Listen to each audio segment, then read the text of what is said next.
Hello, everyone. Welcome to the Doctor Who Vanquishers. Penis.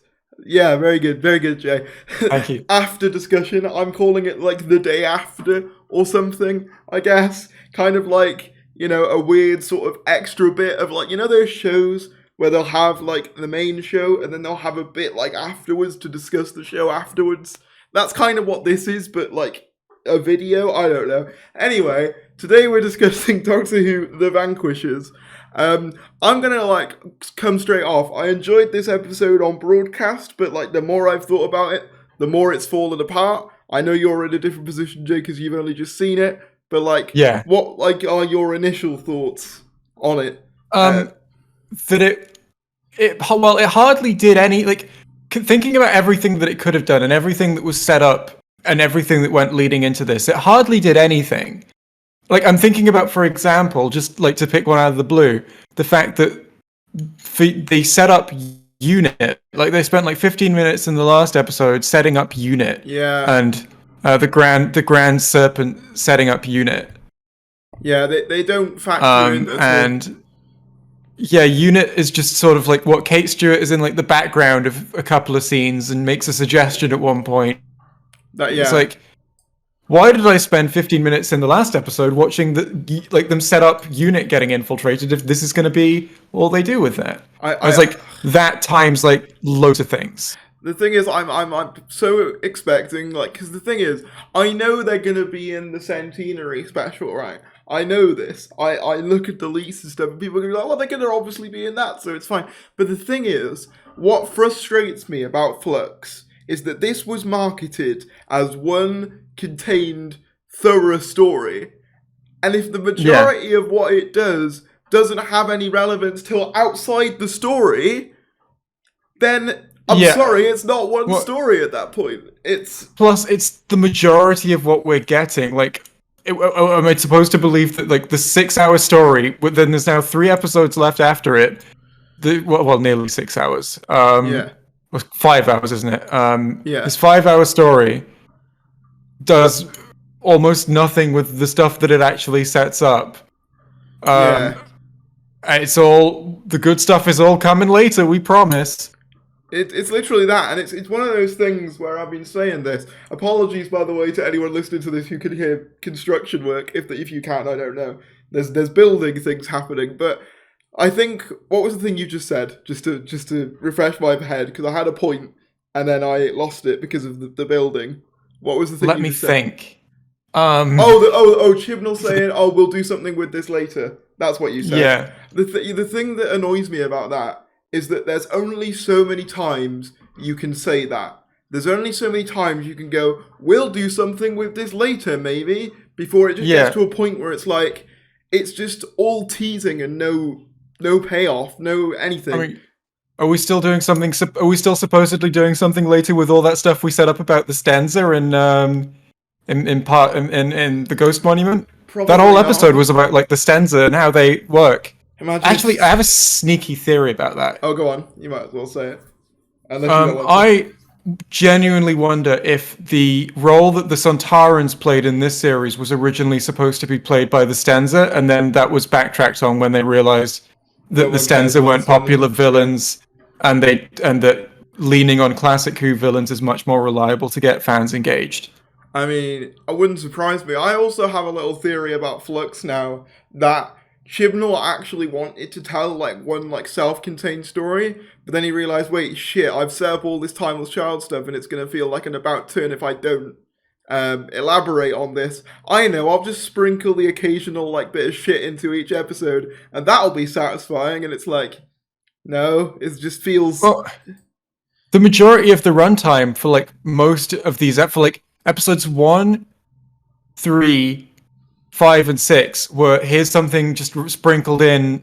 The majority of the runtime was made up of stuff that was just sprinkled in. Yeah, very true. It's such a mess. This one in particular to me is just a mess, because there's a whole bit, even at the beginning, this confused me. So there's a bit at the beginning where the Doctor says, what happens if I take off my conversion plate? And the Ood goes, oh, it'll transport you back to the universe. And I was like, hang on a minute. Wasn't the conversion plate the thing that was used to stabilize the Doctor outside her Weeping Angel form?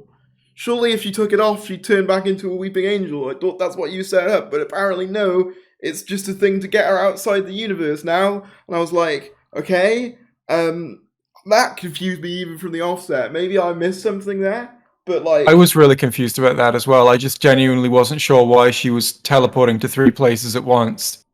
Well, yeah, I think the implication is the swarm's time magic plus the conversion plate is causing time to go all wibbly, but it's so, what do you call it, like, it's just so non-specific. It's just, here's a bunch of sciencey gobbledygook, and now there's a bunch of doctors. And it's like... It's very much, oh, I guess that's how that works then. Yeah, and like, people are no doubt gonna compare this to Stolen Earth Journey's End, where there's 2 doctors. But in that scenario, like, the hand was set up since, like, Christmas Invasion, and obviously we'd seen... Oh yeah, I find that much more believable, that, like, Yeah. you feel a hand, you get a piece of a Time Lord, and you fill it with regeneration energy. Like, it growing another Time Lord fundamentally feels like a very possible result of what's been set up with that. Whereas the Doctor being taken outside the universe, and then taking off the thing that turned her into a Weeping Angel, that kept her from being a Weeping Angel or whatever, just sort of, oh, I get, she's in 3 places? I could buy, like, okay, if they said that this is a thing to stabilize you outside the universe, Yeah. and she took it off, I could buy that she's unstable and she goes to 2 places. But 3 is just like, why did that even happen? I don't get it. It was literally just because the plot needed it to happen, because I did find it very meta, this episode. How everyone's been saying, these episodes are like 5 Doctor Who episodes in one. How the hell are you going to wrap all this up? So Chibnall just goes, I'll add 2 extra doctors to help fix everything. It's like, I just found that very meta. It was almost like, I felt that was like a literal embodiment on screen of Chibnall deliberately stretching himself thinner and thinner to try and... Because there's even, like, lines of dialogue where, like, the Doctor's like, there's too many questions, there's too much going on, I can't figure out how to resolve this. And I'm like, this is literally just Chibnall writing the script. Like, that in that moment, I could feel, like, Chibnall just struggling to figure out how to piece this all together to make it even something vaguely coherent. And I mean, I don't even know whether I could call this coherent or not. I don't think that I could call this vaguely coherent. Like, I get the impression it's just like, okay, you've split the Doctor into 3 places to tell 3 stories. What if you just told one of these stories, Chris? I feel like it would go better. Yeah, like, I agree. It's and the thing is, when you do this, I've been saying this since, like, Chibnall era's Who's inception, I guess. When you keep spreading your stories out, like, thin with, like, multiple characters and, like, threads and stuff, you, like, each time you add a new thing, it removes time from something else, and it dilutes, you know, what could be quite interesting. So, you know, in terms of, like, this episode specifically, let's be honest, what everyone was wanting to see, I say what everyone was wanting to see, that some people obviously don't like the Timeless Child stuff, but what this series was building up more than anything was the Doctor getting answers for the Timeless Child thing. That's a complete non-entity in this story. Like, you get no answers for any of it. And yeah, so, like, they show her a house and they're like, your memories are in there, and she's like, okay, and then that's it. And it's like, what? So the whole thing, because this is the thing, I don't think I'd mind that if the entire series hadn't been building up to those questions being, like, getting some sort of answer. But it's the fact that in each episode, they're like, we know more than you do, we're gonna not tell you though, maybe we'll tell you later, and then they just don't. And it's like, why? What is this? Yeah. The thing is, as well, I can't currently imagine an answer to these questions that would be satisfying for an audience. I'm almost not sure Chibnall even knows an answer himself at this point. I feel like he's... Yeah. Because it's just... So, I mean, like, imagine like a whodunit, right? Yeah. But where the only characters are the detectives, right? Just for a hypothetical. The only characters in the whodunit are the detectives. And it keeps building up to, who did this? Who did this crime? But you as an audience member are sitting there thinking, well, they can either say that it's one of the detectives, which let's just rule that out for now. Let's say that there's 100% neither of the detectives. The only other answer they could possibly give is, oh, it's some person we've never met in this story who did it. Yeah. And at that point, you'd be going, well, okay, that's fine, but I don't really see how that's meaningful to me as an audience member. And I feel the same way about the Timeless Child stuff. It's like, Yeah. I can't envision any answer to her memories other than, oh yeah, she had a few adventures and she had like a few different incarnations and she went around in space having adventures and stuff. Yeah. And that's basically what the Doctor's always done anyway, begging the question, why? Why is this here? Like, it doesn't add anything if that was what the answer was going to turn out to be. And, like, it's just, speaking of things that are established in this episode, and you have no reason to care, since when was time a physical force? Because I rewatched War of the Sontarans the day I watched this episode, and they talk about time as a force, and they talk about it as though it might be evil, but there is no implication at all that it is a physical entity that Swarm and Azor serve. You cannot just pretend like that was there. That's what that was. Yeah. So Swarm. I was still confused about that. That was the character they spoke to at the end. Then. Yeah, that's time. Literally time. That's so funny. I know, but that's a joke in Rick and Morty of just like, hey, wouldn't this be silly? Yeah, and they've literally done it with none of the sarcasm. Like, they're playing it absolutely straight, and it's just like, what am I watching? Oh my god, and it's, oh man, like a funny thing to me in that scene where they spoke to time, which I guess we're accepting that was time, I guess, was that Jodie felt more to me like the Doctor when she was playing time than she ever has when she's been playing the Doctor, except maybe in Haunting. But like, that's maybe just a personal thing, but that's how it felt. I feel like that's a running theme with Jodie's Doctor, though, where she'll feel more like the Doctor when she's not playing her Doctor. Because I know that you liked the scene in Once Upon a Time where she's playing Ruth's Doctor, essentially, and like you thought that was like well written or better written at the very least. So I think that's. I'm not sure if I'd have to rewatch it to say if she feels more like the Doctor in that scene, but I definitely think that scene is better written, at least with the supporting characters. And I think, I do still like that scene quite a lot. And as well, like, no, I don't want to say it's exceptional or anything, but I still like that scene. Swarm and Azor, right? Not only did they get entirely like just shafted, Swarm and Azor got completely shafted. They just sort of got disappeared away by time, and they were just useless in the end. But even in the beginning, right, you have the beginning scene with obviously Swarm and Azor basically resolving the cliffhanger bit, and the Doctor just sort of walks away, and you're like, what? What? They're like all powerful creatures, and the Doctor just sort of wanders away from them. And they're like, going so soon, while they're stood there while she tries to escape. And only when she's about to disappear do you actually act to try and capture her when Swarm touches her. What? Who wrote this? Who wrote it? I'm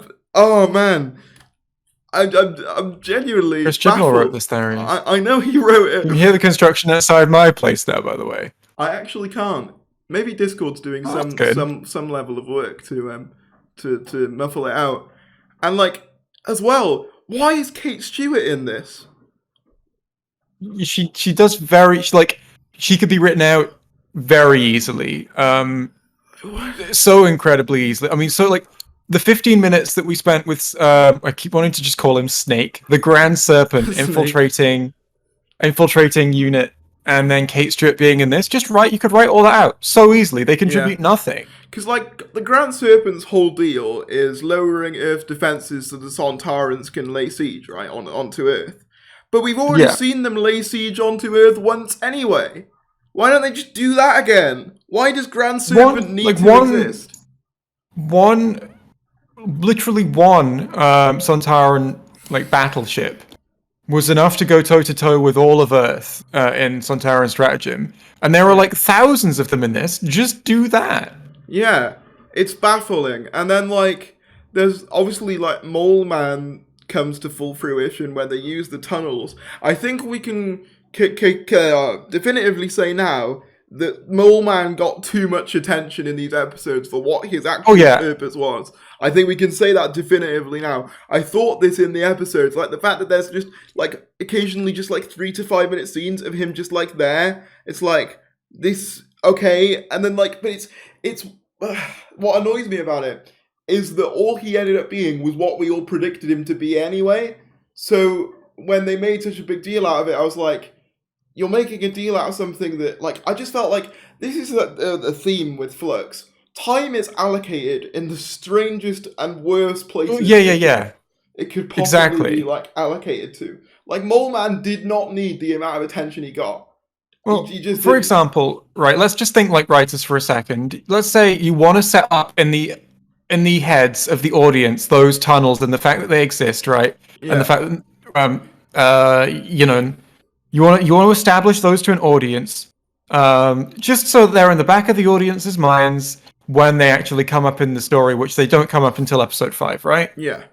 Well, for example, in episode 1, Dan is giving a tour of the Museum of Liverpool. Yeah. What if the thing that he's giving a tour about is in the early 1800s these tunnels were dug and they were dug by this person? It's like, oh, cool! You've got a natural way to integrate the thing that you want to introduce into the story while also introducing one of the main characters, and without sapping precious time by cutting away to a completely irrelevant scene to the story at hand. Yep. Whereas instead, they just give you like 2 minutes where they show you Mole Man. I'm sticking with that name. It was good. Mole Man saying, "I've been building some tunnels." But why have you been building tunnels? For reasons that will be apparent to you. It's not good setup. It's just there until like the 5th episode. It's not good setup. It's just random scenes that don't make any sense. Yeah. It's not only that. It's random setup that's in the 1st episode that just sits there until the 5th episode, and the 5th episode is just like, oh, okay, that's what that is.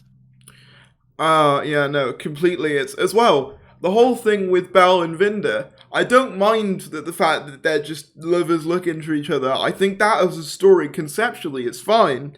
But why did it need the amount of attention that it got? Like, again, you could literally cut Belle and Vinda from this serial with virtually no impact. You definitely could. I don't mind them being there, but it's just, why did they have to have so much of the focus? Because, like, Once Upon Time, I'd argue about half the run time's dedicated to them, because you've got obviously Belle is going through the universe fighting Cybermen and whatever, and Vinda has his whole scenes with the Grand Serpent. All those scenes actually did in the end was establish that the Grand Serpent was a guy who existed. Like, that's all they were really for. I mean, they established Vinda's motivation and character, which then they did broadly nothing with. Like, they established the kind of person that he is in those scenes, the kind of thing that he's willing to do, that he's willing to sacrifice for what he believes is right and stuff like that. And then they just don't really do anything with that. Yeah. Like, what is the most significant thing that Vinda contributes to this series? Like, genuine question.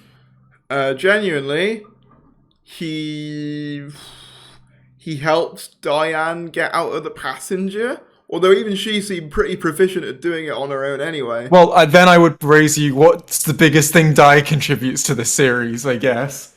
She kind of gives Dan a bit more of a thing. I don't even know. I can't. If you got all of Di's scenes other than the first one where she's like, "Don't be late." Oh, well then, in that case, she doesn't contribute like anything. Like she. And I guess the scenes where Dan is thinking back is back with her in Twice Upon Time. Yeah. Oh, no, sorry, not Twice Upon Time. Once Upon Time.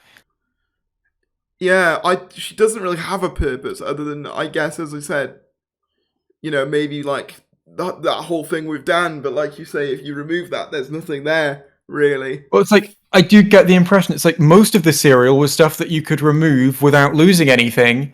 And it's like, what do you have left? It was like, I guess you have. What do you have left when you're done?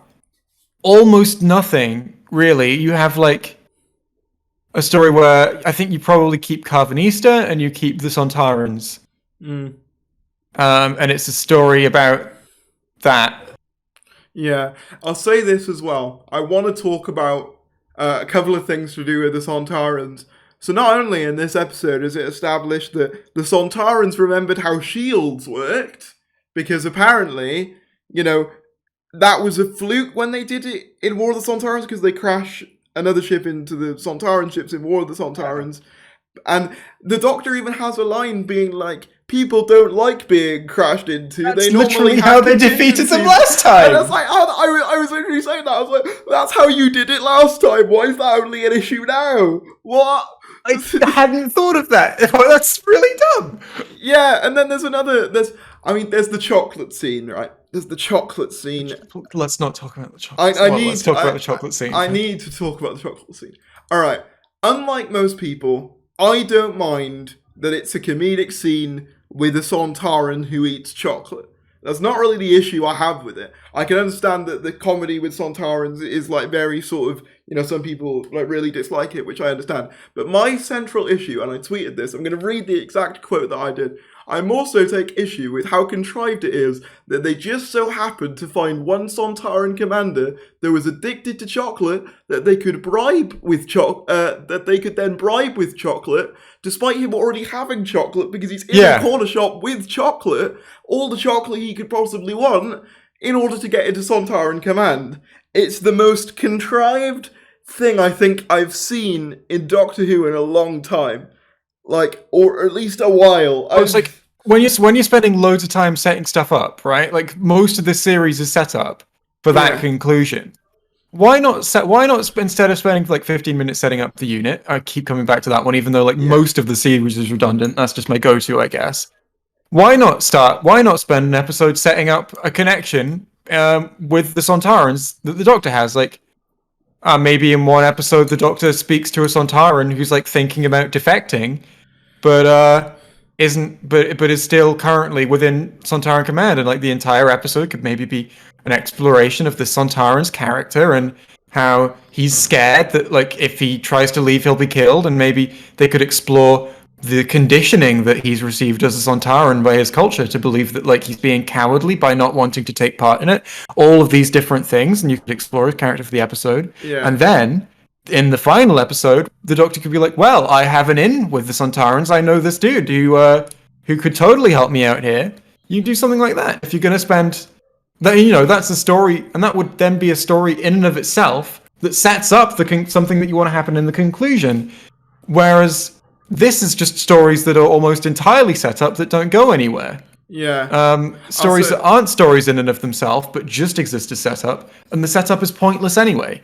Yeah, completely. It's one of someone, I don't know who said it, but Flux is essentially, someone described it as chewing gum for the eyes.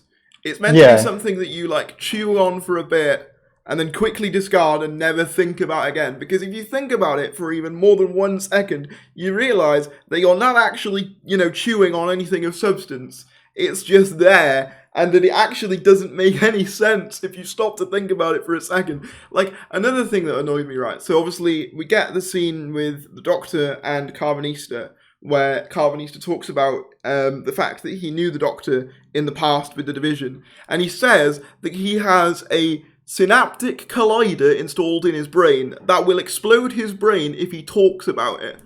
And that just never gets brought up again. I'm sorry, but the Doctor in any other scenario would have tried to do something to help that person in that scenario. They'd have taken them to a hospital or something. She's got a time and space machine. Well, I mean, you know what it is? It's just a throwaway thing so that they have an excuse that Carvanista isn't the out that the Doctor needs, right? They just need Carvanista to not be able to answer all of her questions. When even I don't think that's even necessary because she was just busy at that time, and at the end she has the option to get all of her memories back. I don't know. It feels pointless.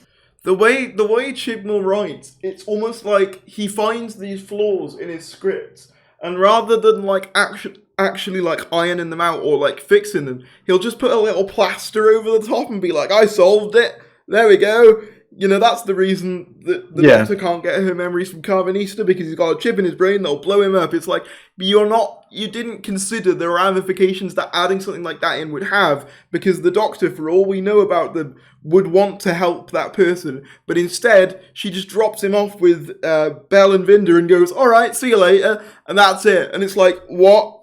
That's not what the Doctor would do in that scenario, especially not someone who, according to Carvanista, had actually, been severely affected by the past they had with the Doctor. The Doctor would feel such guilt, over stuff like that. As far as I knew about the Doctor, like, look how much guilt the Doctor had wiping, like, Donna's memory and stuff. And that was to save her. But, like, the guilt there was, like, still there. And he was very, very emotional about it. The Doctor doesn't give a shit. She just leaves that and it never gets addressed again. And I'm like, how is this? How? What am I looking at? I mean, as well, we've got the Carvanista genocide, not the Carvanista, the Lupari genocide, which is just sort of glossed pretty hard. It is. I did like the scene where he's sort of reacting to it, but it's fucking ruined by the howl. The howl at the end. I was like, what is this? They didn't even, like, do anything to edit the voice to make it sound more like a dog. It's literally just, I think it's Craig Ells going, oh, like that. That's it. That's, you thought that noise sounded bad. That's essentially how it sounds in the episode. Maybe a bit less cracked because my voice is all over the place, but... That's one of my favorite line of dialogue in the episode. It's not got much to compete with, but it is my favorite line of dialogue in the episode. Is Carvanista saying, "I will kill every last one of you," and the Sontaran saying, "I look forward to the combat." Yeah, that's an alright interaction. I'm happy with that. Like, if I had that line of dialogue in my script, I don't think I would redraft it. Yeah, I think that's fine. As opposed to everything else in the episode. As well. So Swarm and Azor's ultimate goal was to destroy the universe just so they can sit and watch it again? Yeah, and, like, I don't even get what they were, like, where they came from, any of that stuff. They're just aliens. That's it. That's all you need to... They're just aliens, Jay. That's all that... Like, it felt like what Chris wanted to do with Swarm and Azure is fast-track them to, like, big-name villain status. Whereas, like, the reason that that villains like this are impactful is because we've already seen stories about them, right? Whereas this episode just sort of gives Swarm and Azure a pre-existing connection with the Time Lords and a pre-existing connection with Division and a pre-existing connection with the Doctor off the bat, and is like it seems to then treat them as if they're big name returning villains. Yeah, it does that thing I hate with long running franchise where it retroactively makes something important because of how they tie into the past. A great example, obviously you'd be intimately familiar with this, Rey turning out to be a Palpatine, for example. Yeah. It's retroactively making a character important, not based on what they actually do as a character, but based on, oh, look at who they are related to, those characters that you actually care about, yeah. And it's the worst way of making things important. And unfortunately, Chibnall's been doing this since, Series 12, where things aren't actually important because of what's happening in the now and what characters actually do, and their agency. They're important because things happen in the past. And I'm so sick of it. Please, can we go back to characters being important based on their own actions, for God's sake? It's like, I mean, Thanos, for example, right? In the if we're doing MCU examples as well, yeah, I understood who he was, where he came from, and what his motivations were. Now, granted, that was because of a villain monologue. Maybe that could be integrated into the story a little better, but I still think it's a very good villain monologue, as villain monologues go. Yeah. But, like, Swarm and Azure, they show up, and I'm just sort of like, what are they? Who are they? Like, doesn't Swarm regenerate in episode 1? It's like, what was that? What? Okay, sure. I guess that's just a thing that happened. Yeah, and it's also like, so Tectayun let them out as well. Tectayun let them out in order to get to the Doctor, but surely you wouldn't need to let them out to kill the Doctor. Like, you're the head of Division, which is like this all-powerful agency, or so you're telling us. So why not just do it yourself? You have all these operatives, you have this kind of grand ability to transcend You've destroyed the multiverses. universe. You've destroyed why are you using these two? Why do you need these two as well? Do you want better? Why does she need the Doctor? Because she's virus to the universe, and Well, she's in the universe and it's being destroyed, right? Or am I missing something? no, because she said the reason she destroys the universe is because she's like, "Oh, you interfering with it's messed it up. You give people hope," and they never establish why her giving people hope's a bad thing. They just Tecteun just said she didn't like that very much. It's kind of like how in Fallout 4 when an NPC goes, "They will remember that." That's basically what Tecteun did. It was like, yeah, Tecteun dies in this. And in the last, imagine what a big deal that should be. That should be massive. But it's again, we don't have enough about Tecteun to give a shit. One of the founders of Gallifrey, and with a personal connection to the Doctor, that should be bigger than Omega or Rassilon dying. But it's just not. And they haven't dared to kill Omega or Rassilon. Can you remember, though, how impactful it felt in End of Time Part 1, where you see Rassilon rallying up the Time Lords, and it's this big climactic thing, oh my god, we've been waiting for years to see the Time Lords again. They're powerful creatures of legend. They're sort of they weren't exactly great either from what the Doctor's told us, because they say in series 3, well, they weren't perfect either, they did some messed up stuff. That felt so cool. With this, she's just a woman in a ship that gets killed. Also, on the topic of that ship, why the hell did Swarm and Azor keep the Ood alive? What was the reason? Surely having him there to assist the Doctor is detrimental to you. Because of all the things I'm going to criticize it for, I feel like that's pretty low on the list. I don't understand Swarm and Azor's motivations for most of what they do. I just don't get why the Ood's still kept alive. I just don't understand. Or why they let the Doctor just sort of wander around that ship the whole time. What's what's a bigger criticism I have is did they just reboot the universe with a throwaway line? Well, yeah, this is the thing. I'm confused about that. So is the universe fine, or is the universe still in pieces? Because they say at the end, "Oh, where do you want to go?" And I'm like, there isn't anywhere left in the universe I think there's a throw. According to... Okay, I asked about this on Twitter, right? Let me see if I can get the answers that I was given. Yeah, you get that. So I tweeted out, so correct me if I'm wrong, but how exactly has the entire universe not been destroyed by the Flux? Sorry, it was a little burp there. Just excuse me. Very good. Didn't they stop it after they had already destroyed most of the universe? And right, let's see. Because I was confused by that, because to my knowledge, the universe is still messed up. Unless it's not. I don't know. So...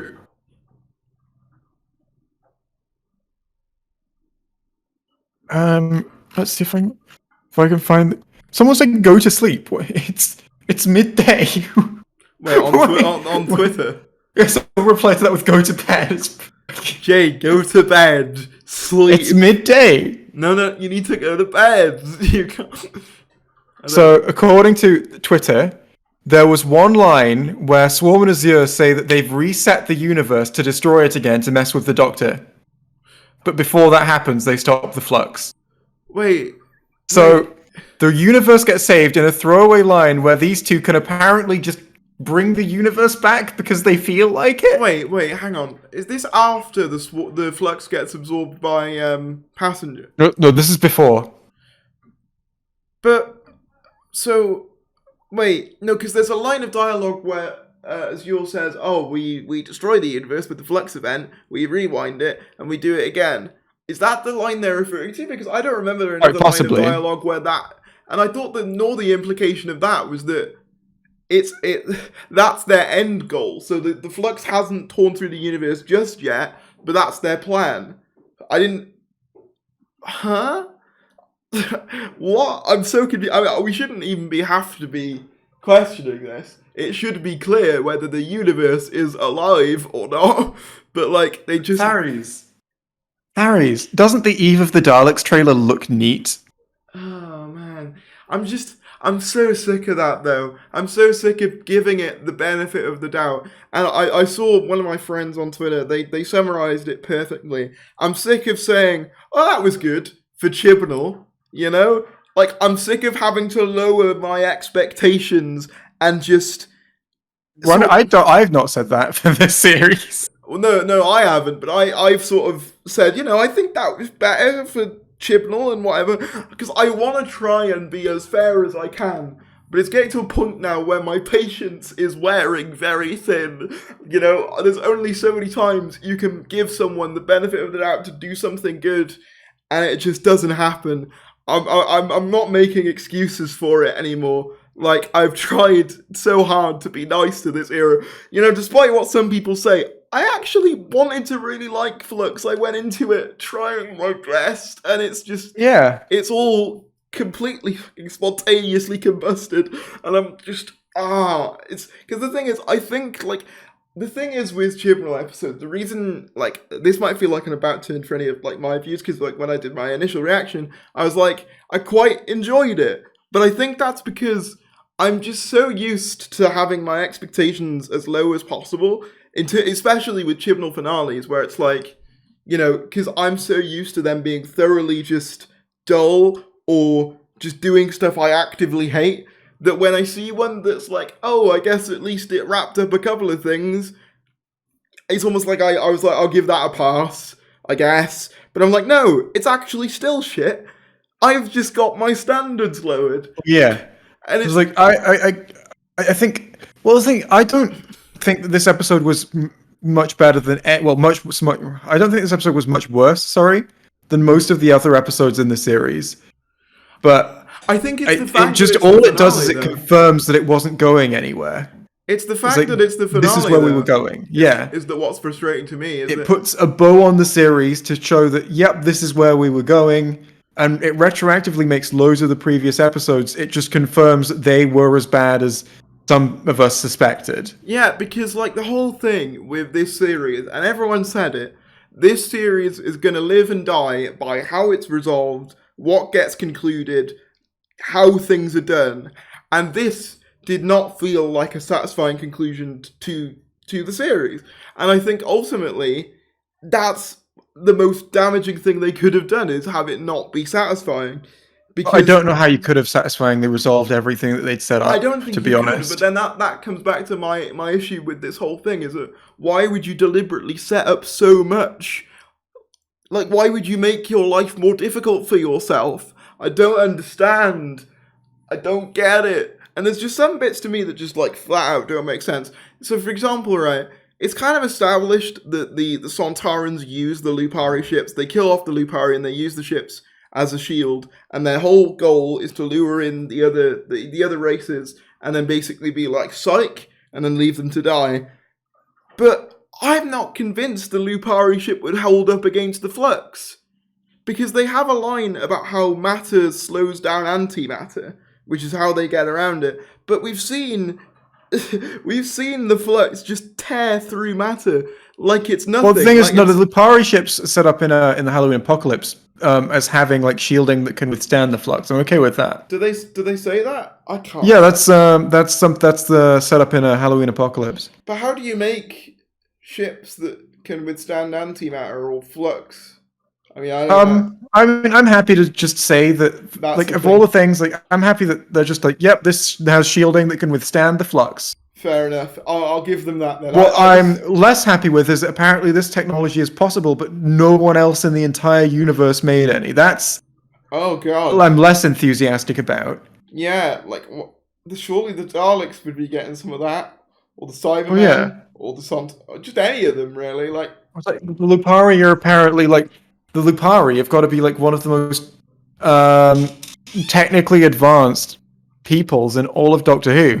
And yet they're wiped out by all the Sontarans. Yeah, and yet they're wiped out by Sontarans. And off screen as well. They don't. Well, that the weapons that they have can kill can trap Swarm, right? That's established in Once Upon Time. Yeah. Where and Swarm could do so much to escape stuff.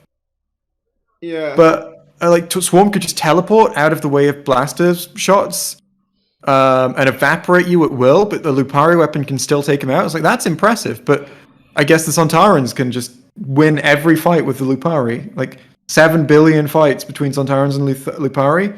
The Sontarans win a very enough of them that they can kill all of the Lupari. My brain. This episode's killed my brain. You know what this reminded me of, right? Dimensions in time. You know what? You're right. I see that. I see exactly what you mean. This is a big budget Dimensions in time. Like, you've got the multiple doctors split in between, like, different locations and none of it makes any sense. You've got just, like, random monsters. Throw random monsters at the plot holes. That'll fix it. You've got... I mean, all you need is some sort of, I guess, some sort of soap to be involved in the proceedings somehow. And you've literally got Dimensions in time, too. Like, that is what it is. I've blown my mind with that. That is what it is. It's Dimensions in time. I've figured it out. Chibnall wanted to remake Dimensions in... Oh, God. Well, isn't there that Twitter account who says that Dimensions in Time is unironically their favourite Doctor Who episode or something? Maybe it was for them. Maybe. This episode, like, the more I think about it, the more annoyed I get. And, like, it's one of those things, I've tried not to get annoyed at this, like, era and stuff, but I actually feel really bad for the people who are invested in the Timeless Child, and it's just never gonna get... Well, I mean, it might get some stuff in the specials, but it's just... Like, the teasing is just ridiculous. And as well, like the queer baiting at the end, because that is what it is, that's what I'm gonna call it. Like, the ending with the Doctor and Yaz, where they're like, I'm gonna open up to you more. Yeah, great. And then, like, the Doctor gives a single tear. And I hate that, like, the peak of emotional moments in this era now is... The peak of emotional moments in Doctor Who these days is the Doctor and companion hug. Yeah. Like, is that... I don't understand why they have a connection. Yaz is sort of, like, almost... It almost feels like... toxically invested in the Doctor, like, as in, it doesn't feel like a healthy appreciation of her that she has. It's weird though, because, like, sometimes in this episode she's, like, way back on board with the Doctor, and then other times there's a bit where she's confused by what the Doctor's saying and she's like, normal service resumed, I guess. So there's some points where it seems like she's sick of her, and other times where it's like she's enamored with her. It's like, which is it? It's like, and I don't think... I'm trying to remember any time we've ever seen them meaningfully bond. What Yaz comes across to me is a stan, like, in the traditional sense of a stalker fan, like, like a really over-invested fan who takes things too far. And the Doctor is just sort of letting her be around. No wonder they and that's like their relationship. Twitter, that's why they all like her. I genuinely think that's why some people are invested in Yaz on Twitter, is that they are like people who genuinely really stand Jodie hard. It's like, well, Yaz is their POV character because Yaz also likes Jodie for seemingly irrational reasons. Like, I've never seen them bond. I don't see what she likes about her.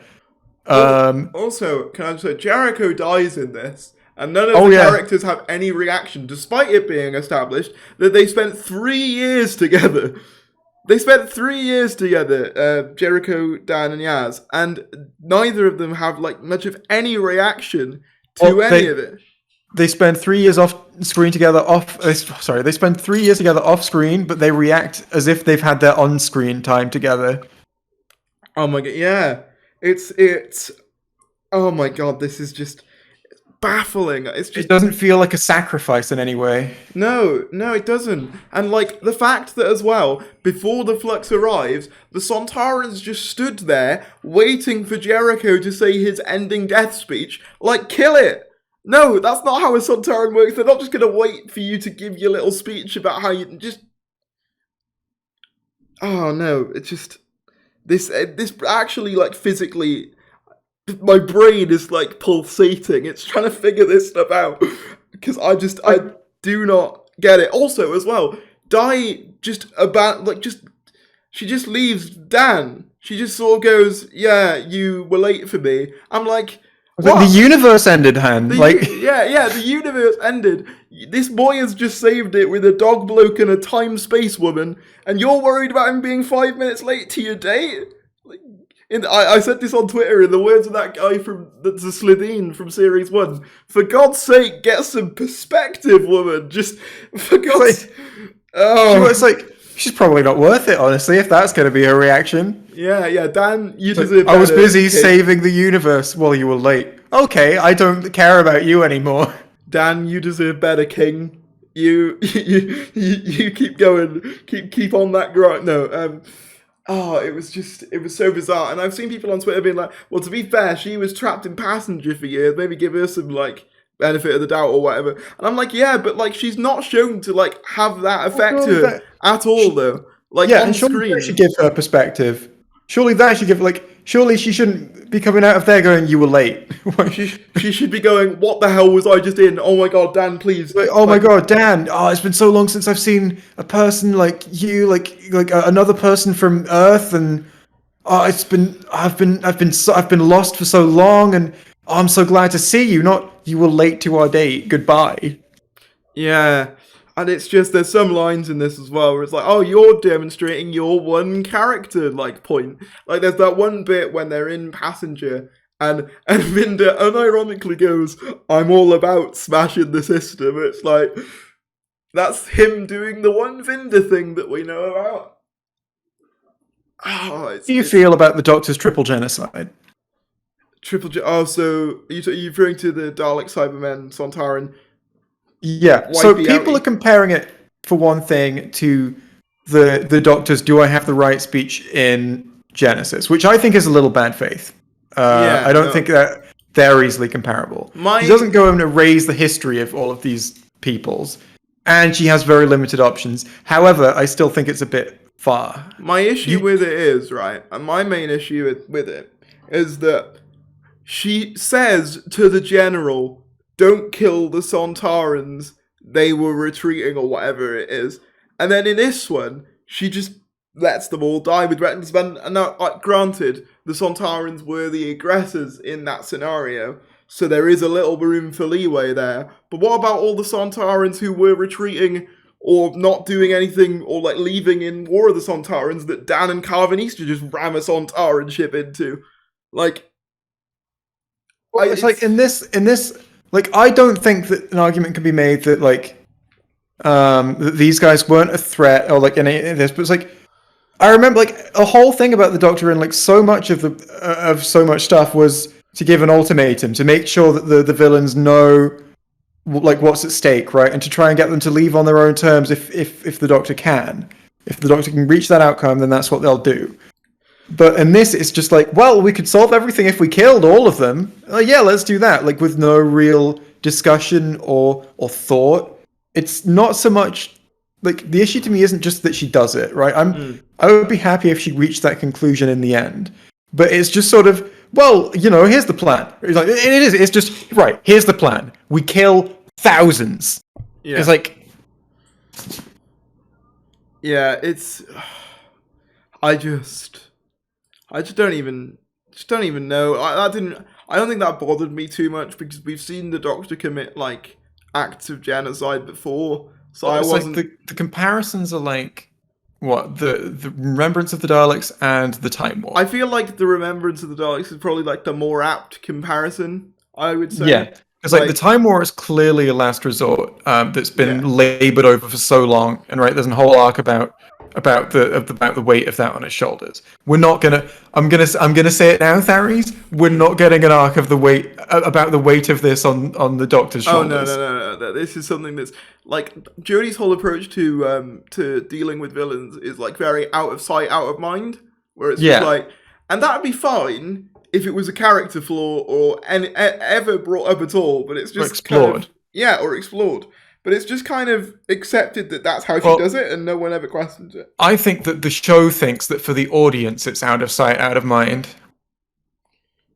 Yeah, I don't know. I don't know what this show thinks the audience even is anymore. Like, who's the audience for this? Because this isn't for the people who are invested in like the Timeless Child arc, because you've given them nothing. This isn't for. I mean, this certainly isn't for like just casual viewers, and like it's not really for fans of just Doctor Who in general either, because they do things that just make just Doctor Who lore just worse or like weirder or not make any sense. So who is this actually for? Like, confusing. It is really confusing. And like, who is the target market for this? I don't get it. Like, this could have been like a 6-part Sontaran serial. it could have. It really could have. And like, I might have preferred that, being honest. I would prefer that. The thing that frustrates me about Flux is that having a 6-part story where it's self-contained and you have 6 hours to tell one story could have done so much to flesh out some of the massive like things in his era that could have like been continued. Instead, he just decides, I'm gonna cram 15 new things into this series each episode. I know that's an exaggeration, but it's like it's like the format of this series is set up. The Sontarans invaded. They've gone. Yeah, it's so unsatisfying to watch. It's all setup, no substance. I'm sick of like nothing having any substance anymore. It's just, and they think that all they need to do to get people invested is just flash a Dalek up on screen, flash a Cyberman up on screen. That'll keep people watching. No. Can we talk about the fact that the Daleks and the Cybermen were in the trailer for this episode? What's their role? They show up and then they die. They show up for 2 seconds, and the Revolution footage is all footage. The Dalek footage is all footage for Revolution, which I understand why. But it's just like, you can't hype up the Daleks being in the next episode if it's literally archive footage. That's like, come on now. Also, because I thought this, did you think the Cybermen sounded a bit off? Like, I thought they sounded fine. Yeah, I thought well, the thing is, I think that the reason that it's the Daleks and the Cybermen is so that the genocide feels less jarring. Yeah. I feel like if it were you're right there, if it was any other species, then it'd be like, damn, did they really do enough to justify that? Like, yeah, I feel like they're just the species that are set up as we can kill these with no moral repercussions. Yeah. I'll say as well. If it was just like, here are all of the survivors of the Flux come to negotiate the Sontarans, and it was all of these different like, some warships, some refugee ships, which is what it would actually be. I don't see why everyone died except loads of Daleks and loads of Cybermen. Like, not sure why that's the case. Like, surely it would be loads of different ships from all over the place, and some of them are like here to invade, and some of them are just looking for a home. And if it was that, then it would be, oh no, you can't do that plan. You cannot do let's just kill all those guys and that'll solve everything plan. I'll say this as well, with regards to, this is like a outside the episode thing, but like, I think it does take the impact out of the Daleks going extinct pretty much. If literally in the next time trailer you see a bunch of Daleks terrorizing, is that meant to be Ireland? It's like, okay, so they're not all gone then. Like, at least I did like the trailer though. It's a nice trailer, but it's like, at least let us suspend our disbelief for a little bit, Like, I don't know. I think the thing is as well, I had a feeling we weren't going to get answers to the Timeless Child, but I also predicted that there were going to be people like, we've got 3 specials left, they've got plenty of time. But there's only so many times you can say that. It was a 6-part serial, and it's resolved like none of the things that were set up in the 6-part serial. Yeah, and it's like, the thing is, the New Year's one looks highly like it looks mostly self-contained. Like, I think there is going to be like some connection in terms. I hope it's self-contained. I think it is mostly, but like it'll have some connection with the TARDIS still being fucked, and therefore time's going all wonky, and maybe the Flux will have a part of that as well. Like, maybe they'll have a line about that as well. I think the second one we know is a Chinese pirate one, and to be fair, we don't have much footage from that one, but like, I can't really see the Timeless Child factoring to that one either. So the only one I can really... They will find a way. Maybe, but like, I think the majority of where it's going to get focus is in the Centenary with the Master. because like they set up that whole thing, and they're not even subtle about it. They're like, "Oh, be aware of the forces against you and their master." It's like, gee, I wonder who's coming back then. Is it the No, master? I remember I watched this episode with Mauler and Fringy. Yeah. I remember before the episode, Fringy was just around. I don't know if you know who he is, but Vaguely. it doesn't currently matter to you for you to understand this story. Okay. He's not seen very much Doctor Who at all though. He was just around. And Mauler and I were like, we're about to watch part 6 of the new series of Doctor Who. You can stay around if you like. And he was like, sure, not knowing what he was getting himself in for. But before it, I was mentioning to him, yeah, basically every like major Doctor Who villain has appeared in the trailer for this episode, so we're going places. Wait, actually, no, the Master hasn't appeared in the trailer. So, no Master. And then just as soon as his name dropped, I'm like, oh no, you did it. I'm counting that. He's in it as well. Yeah. That's a nod. That's enough. It is just, it's what I said before. It's the dimensions in time method. You have a bad story with a bunch of plot holes, throw monsters at it. That'll fix it. It's like, oh man, I think that dimensions in time comparison is one of the most apt things I think I might have ever said. Like, I agree. I think. Well, I don't want to put down other things you said, but I agree that was a good one. I think I will tweet that after this recording ends. But like, yeah, I think this is going to sound really petty, but to be honest, I don't care. But like, the thing that got me most excited on rewatch was when the Doctor was like, "Oh, no regeneration lasts forever, no life," and I was like, "Just 3 more to go." Just 3 more to go. And I can one up you sounding like a petty bitch, right? Do you want me to sound like a petty bitch right now? Here I go. I can't wait to see her get shot loads of times next episode. No, I'm joking. I'm just so ready for this to be over. I'm so ready for competence to be restored. Don't get me wrong, credit to all of the production who've managed to make this series under very difficult circumstances. But it was all terrible and awful and bad. But it was terribly written. Like, it just doesn't make sense. A lot of the production is quite weak as well. No examples are springing to mind, but I do remember thinking several times, like, the production just doesn't look up to standard with the previous 2 series. I think COVID did have a role. I'm obviously not trying to make excuses for it, but I do think some things... Of course, like... Ultimately, like, we can understand the behind-the-scenes reasons, but we do have the output to look at. True, yeah. Like, even if we understand why it's like that, it just doesn't look very good a lot of the time. Yeah, it's a shame. Like, it's a real shame, because I think I put this on Twitter as well. What people aren't seeming to understand is that in terms of the Doctor's, like, in terms of this run, we are essentially at the Stolen Earth Journey's end of this run, or, to put it another way, the Worlds of Different Time Doctor Falls of this run, or even, like, I guess the name of the Doctor of this run. My point is, it's the last finale for a Doctor before they go into their final, run of episodes, whether that be 1, 3, or 2, or however many it is. This should feel so much more satisfying than it is. Like, even... I'll say this, I know Name of the Doctor gets a lot of crap, and I do understand why, because it is just kind of set up for the 50th and whatever, but at least that gave us an answer as to who the Impossible Girl was. Like, at least they didn't just go, maybe we'll find out another day, and then they dump it in the TARDIS, and that's it. Some stuff does get resolved in this, right? Some things do, yeah. So, like, the things that get resolved, the Flux gets absorbed away by Passenger. That gets resolved.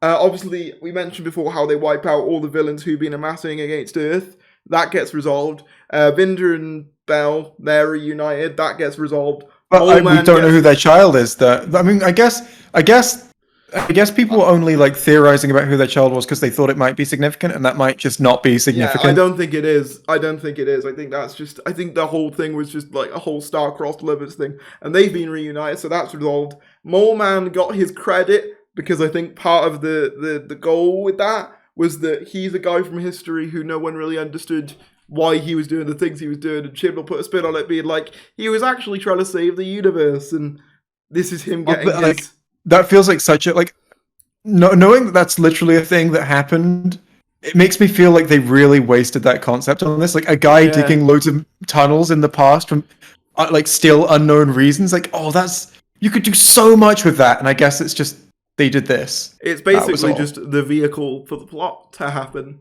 It's like the doorways for the dimension hopping, and that's it. So that gets resolved. Is there anything else that gets resolved in this?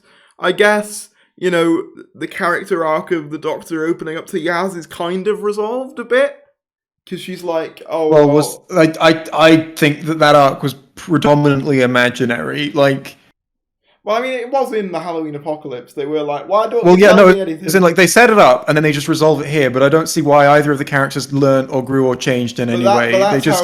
That's how Chibnall does character arcs, though. He just establishes something once and then pays it off at the end, and there's nothing in, like, the middle. I remember thinking about this with what was the last time they did this? I remember this happening once before, and I had an example, and it escapes me. I don't know, but basically, I know what it was. It's with Ryan and the basketball thing. They set up the basketball thing in episode 1, and then it just is resolved in the finale, and it's like, no, there's no journey. It's just this is this is the end. Thank you all for listening. I hope that you kind of understand now where I'm at now with Flux, and why I think it ended really poorly, and why I think I'm more excited than ever for RTD to come back and fix everything. Subscribe to Jay, follow Jay on Twitter. Also do both of those things for me. Bye.